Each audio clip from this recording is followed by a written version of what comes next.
I think the minimum corporate tax, probably I would say it's going to be decided. And I think all indications are that they are going to have it. But one thing that we are not sure yet, I should say, is whether they agree to 15% as a minimum.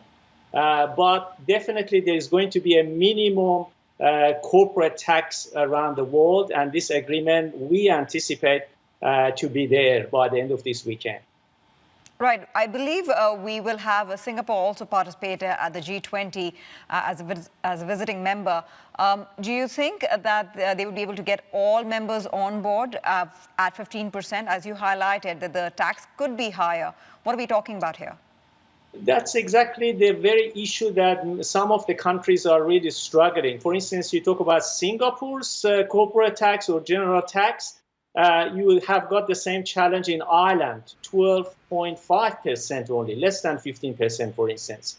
And whether they will be embracing, if you like, a minimum tax if it's 15%, for instance, as part of even European Union, because every member state should agree to a minimum tax. Let's assume it's 15%.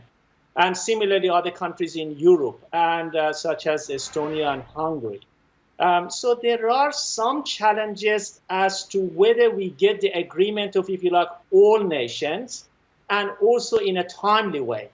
Whether it's going to be, because the current expectations are that by 2023, we will have this minimum global tax across the world. Whether this is going to eventuate, we don't know. India, Switzerland are saying they are not sure whether they will meet such deadline, for instance. So there are a number of uncertainties ahead. Indeed, many countries have, really found that having a competitive corporate tax rate has been a windfall for their economies, in which case, even if there is agreement in principle or even signatories to a new global minimum corporate tax rate, Fariborz, is compliance going to be an issue? Well, that's also another good point, and that is the issue of compliance is that each nation should legislate virtually as a national, if you like, law that you have to abide by this minimum tax. Question here is, are we going to see such legislation across the world in a timely way?